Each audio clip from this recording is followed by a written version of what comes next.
Nous avons donc déjà parlé de la façon dont nous pouvons modifier les particules subatomiques d'un atome. Nous savons que lorsque nous modifions le nombre de protons, nous changeons d'élément. Anastri, prêt? Nous allons parler en changeant le nombre de neutrons. La première chose que j'aimerais que vous fassiez est de prédire ce qui se passera si nous changeons le nombre de neutrons dans un atome. Prenez une seconde, mettez la vidéo en pause, et allez-y, faites une prédiction de ce qui se passera selon vous lorsque nous changerons le nombre de neutrons qui existent dans un atome. Nous espérons que vous avez pris le temps de mettre la vidéo en pause et de faire une prédiction. Nous allons maintenant découvrir ce qui se passe lorsque nous modifions le nombre de neutrons dans un atome. Ainsi, lorsque le nombre de neutrons change dans un élément, l'élément ne change pas. L'élément ne change donc pas lorsque l'on modifie le nombre de neutrons. Si nous partons d'un atome de carbone et que nous changeons le nombre de neutrons, nous avons toujours un atome de carbone. Mais à la place, il devient ce que nous appelons un isotope. Ainsi, lorsque nous modifions le nombre de neutrons, nous créons cet atome. Il est donc très important que vous sachiez qu'un isotope est un atome d'un élément avec différents. Nous allons parler plus en détail de ce que cela signifie, parce que je sais que la définition en elle-même est un peu déroutante. Si vous vous souvenez bien, nous savons que le numéro atomique est le même que le nombre de protons. Ainsi, lorsque nous modifions notre nombre de neutrons, notre numéro atomique ne change pas. Voici donc mon numéro atomique pour le carbone. Et il ne changera pas lorsque je changerai mon nombre de neutrons, de sorte que le numéro atomique restera le même. N'oubliez pas que vous devez écrire dans vos notes les éléments soulignés et en gras. Veillez donc à le faire, s'il vous plaît. Alors que le numéro atomique ne change pas, la masse atomique change. Et si vous vous souvenez, cela devrait avoir un sens, parce que nous savons que la masse atomique est composée de protons plus. Donc, il est logique que si nous ajoutons un neutron supplémentaire, notre masse atomique changera. Notre numéro atomique ne change donc pas, mais notre masse atomique, qui correspond à nos protons plus nos neutrons, change lorsque nous ajoutons ou soustrayons neutrons à notre atome. Donc, je sais que tout cela semble un peu fou, mais parlons-en tout de suite. J'espère que vous avez votre tableau périodique sous les yeux comme vous devriez le faire pour l'ensemble de cette unité. Et je veux examiner 3 atomes différents. L'un est appelé carbone 12, l'autre est appelé carbone 13, et le dernier est appelé carbone 14. Voyons ce que ça signifie. Et juste ici, est C13 et C14 sont les masses atomiques de chacun de ces éléments ou atomes. Voici donc ma masse, et voici le carbone 12. Et donc, 12. Ici pour le carbone 13, ma masse est 13. J'écrirai donc 13 comme masse. Ensuite pour le carbone 14, ma masse est 14. J'écrirai donc 14 comme masse. J'ai donc simplement pris les masses qui m'ont été données dans le problème. Et j'ai écrit les masses ci-dessous parce que ce sont les masses de ces atomes.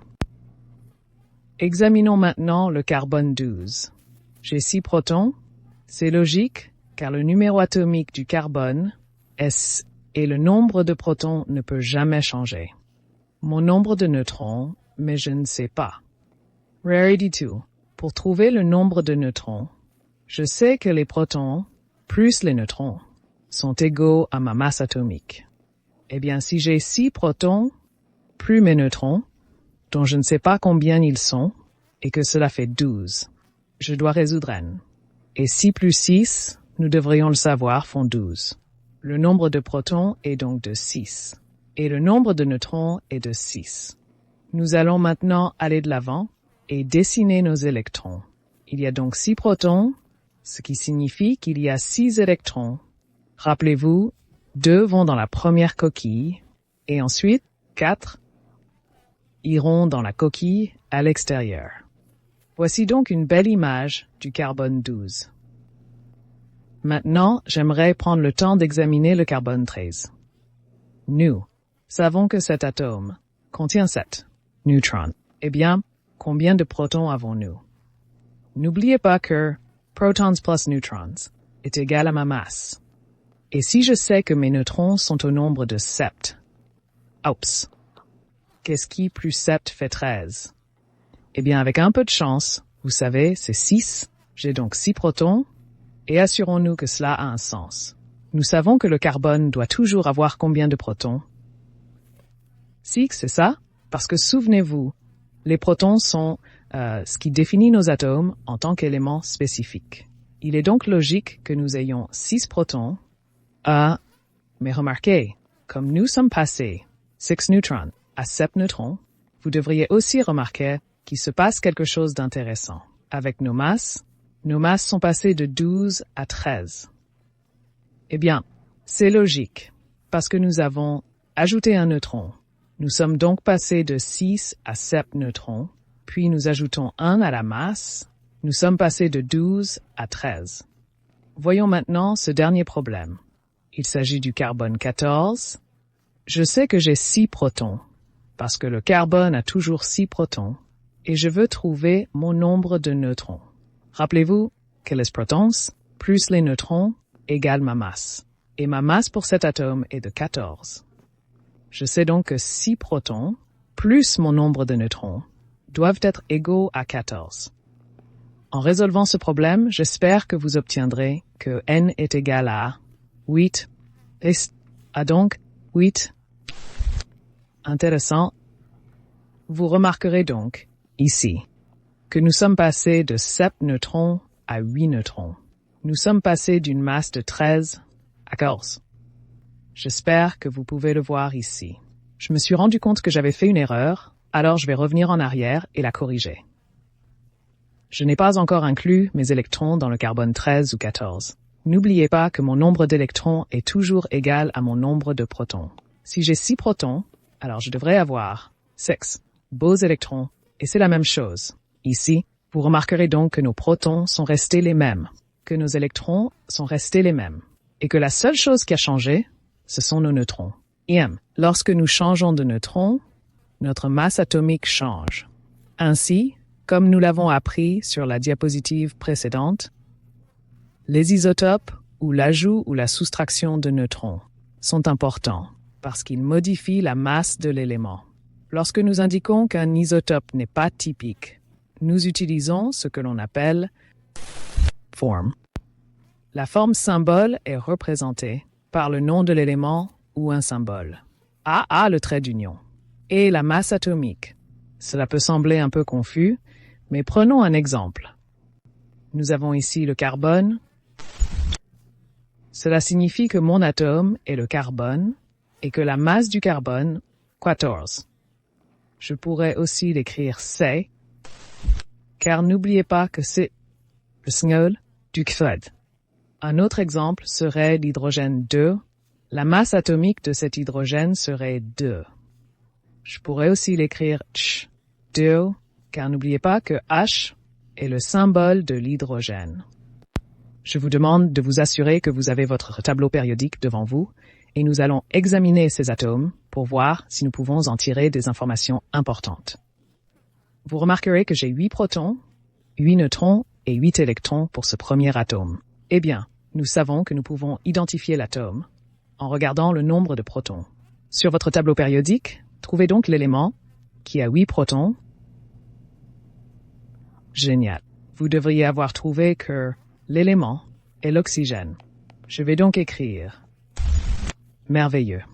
Et nous savons que si nous écrivons cela sous forme de symbole, ce que nous essayons de faire, nous devons avoir la masse atomique ici.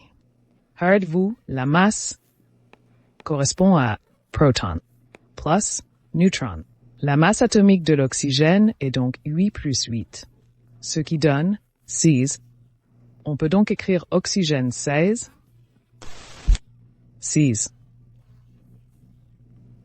Prenons l'exemple suivant. Il a 17 protons. Utilisez votre tableau périodique, s'il vous plaît, pour trouver de quel élément il s'agit. Si tout va bien, vous avez trouvé l'atome. qui a 17 protons, est le chlore. Je vais donc écrire le chlore et me rappeler que lorsque j'utilise cette notation symbolique, je dois inclure la masse atomique. La masse atomique de cet élément est donc de 20 plus, ce qui fait 37. J'ai donc soit du chlore, 37, soit 37. Ce sont les deux notations appropriées pour ces éléments. Enfin, je voudrais que vous trouviez la 2m, ou l'élément qui a 47 protons. Cherchez-le. Il se trouve dans les métaux de transition, sur votre tableau périodique. Si tout va bien, vous avez trouvé que l'élément à 47 protons est l'argent. Je vais donc noter l'argent. Le symbole atomique de l'argent est vraiment Ca. C'est parce que argent en latin commence par un agi. Si nous parlions latin, cela aurait un sens. Maintenant, nous devons trouver la masse. Pour trouver la masse, souvenez-vous que je fais 47 plus 60 parce que ce sont mes protons plus mes neutrons. J'ai donc argent 107, O, sept. J'espère que cela a du sens. Et vous comprenez que lorsque nous changeons le nombre de neutrons, cela change la masse atomique de l'élément. OK? Différents éléments ont différents isotopes et ces isotopes sont basés sur le nombre de neutrons qu'ils possèdent. Je voulais donc faire un petit exemple avec vous tous. J'ai besoin que vous trouviez le chrome dans votre tableau de la période. Le numéro atomique du chrome est 24. Si son numéro atomique est 24, cela signifie que j'ai 24 protons. Quoi qu'il arrive, car rappelez-vous, tant que c'est du chrome, il doit avoir le même nombre de protons. Nous avons également appris jusqu'à présent que nous avons le même nombre d'électrons. Je vais donc mettre 24 dans ces cases également.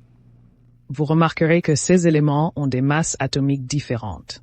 L'un est du chrome 58 et l'autre du chrome 63. Nous savons donc qu'ils doivent avoir des nombres différents de neutrons, car nous savons que lorsque nous changeons les neutrons, nous changeons la masse atomique. Trouvons donc combien de neutrons possède le chrome 58. N'oubliez pas que ma masse est égale à la somme des protons et des neutrons.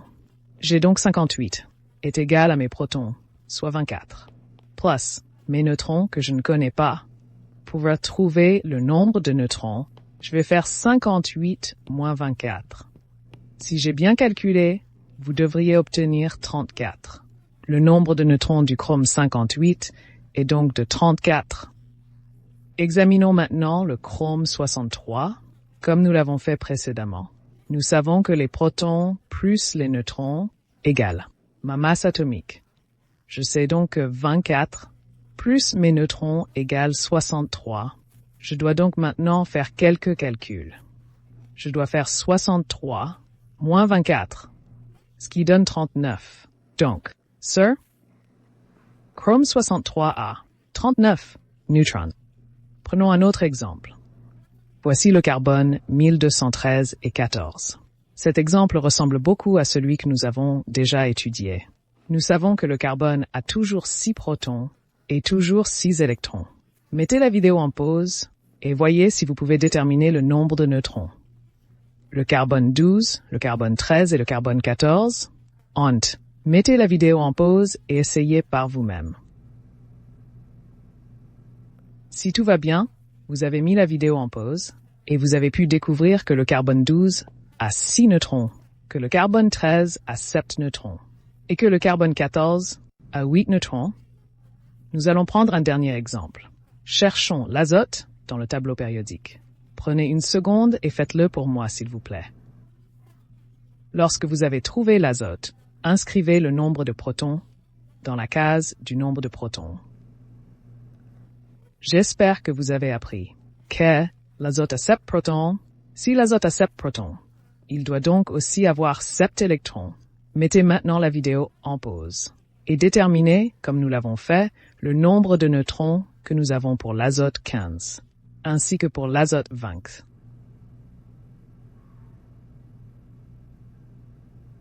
Si tout va bien, vous avez pris le temps de mettre la vidéo en pause.